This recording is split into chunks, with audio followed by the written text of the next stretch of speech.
How many times we have to say that? I didn't want impeachment. Lahat ng kakampi ko sa Kongreso hindi nag-file ng impeachment complaint. So, why do I have to keep explaining that I did not want impeachment? Mr. President. That we don't do things for optics. That was the criticism of some of your detractors who are allied with the former President Duterte.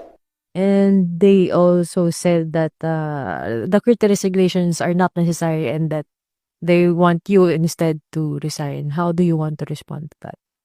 Or if you I will resign. yeah, that's what they want. Ba't ko gagawin yun? At wala sa ugali ko yung tinatakbuhan ng problema. Magandang gabi po, Mr. President. Sir, you mentioned during your podcast na sawa na yung mga tao sa politika and yet next week magsisimula na po yung impeachment trial against Vice President Sara Duterte. I'm How could- sure I see the train of thought there. Sawa ang tao ng politika pero may impeachment. Yes, sir, because it's a political proceeding. So do you see this as a start of another political chaos? The legislators, the senators, and the House are going to decide on how to handle it. I don't think that they've made any decisions yet in that regard. So let's let it's in there. It's there. Nasa kanila yan eh. Mostly sa Senado, pero siyempre nandiyan pa rin ang House dahil sila mag-prosecute. So they will have to decide between the two houses how they were going to conduct this. I was part of the Corona impeachment. We were making rules as we went along, and I think that's what will happen here too. So we'll see what happens. Sir, I understand malinaw naman po yung pahayag nyo that you have nothing to do with the impeachment trial. But do you wish na sana hindi na lang ito mangyari so as hindi na lang How many times we have to say that? I didn't want impeachment.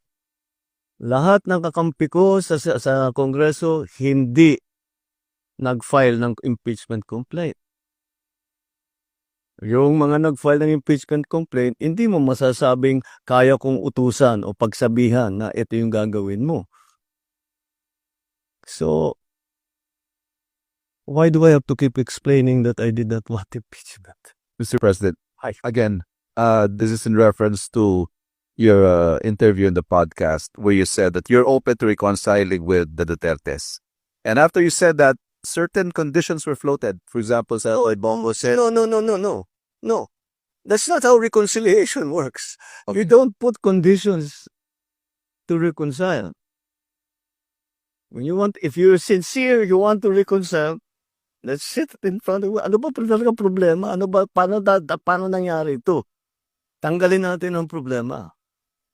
Pero sasabihin mo, hindi ako makikipag-usap hanggang ibigay mo sa akin ito. Wala pupuntahan na. Yeah, and that condition... Tapos na. That's not reconciliation. That's not even a negotiation. That's demanding. Those are setting conditions. That, So, ano sasagutin ng kabila? Etong gagawin mo. Sasagutin mo, hindi, gagawin ko yan kung gawin mo naman ito. Wala nang pupuntahan yun. Tapos na ang usapan.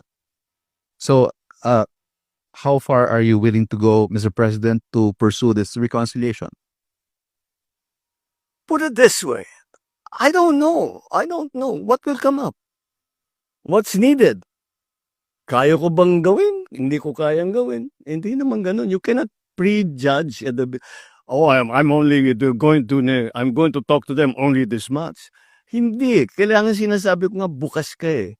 Kahit anong sabihin mo, pakikinggan ko. Kung talagang tapat ako na nais ko mag-reconcile, edi isipin ko lang, lahat ng hiningi mo, lahat ng hinanakit mo, kung kaya ko ayusin, di ayusin ko para tapos na to. Ayoko nga ng kaaway. Good evening po, Mr. President.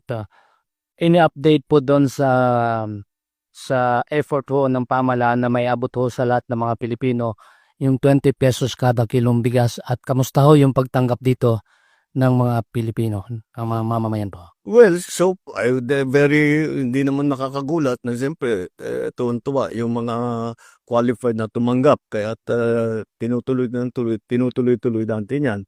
Ah, yung mga nagsasabi, "Hindi ano lang 'yan, medyo pang ano lang 'yan, pampapogi lang 'yan, pang cosmetic lang 'yan." Well, they're fair to have that opinion, but kung it's unsustainable. It's really the what people are saying.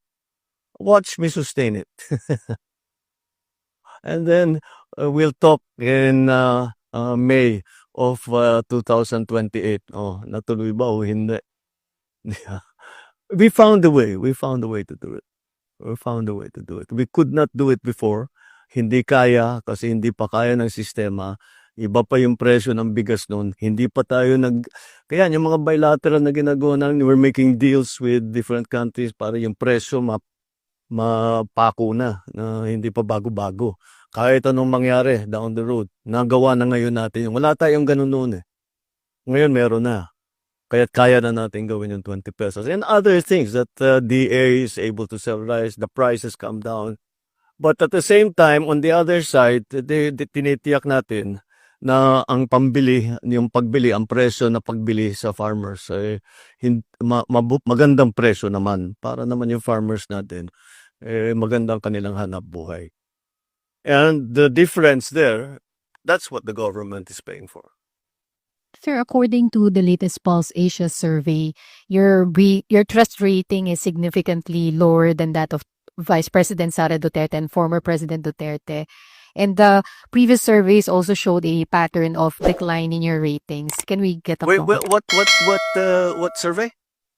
Pulse Asia, sir. Pulse? Yes. Can we get your comment on that? Madami pang survey, just don't base it on one. Sir, follow-up lang. How do you plan to arrest yung decline in your surveys? Well, again, let's look at other surveys before we act. Know your source. That's always a imperfect information makes you make imperfect decisions. The more perfect your information, the more perfect your decision will be. That is one source of information, and you have to understand where it's actually coming from. All right?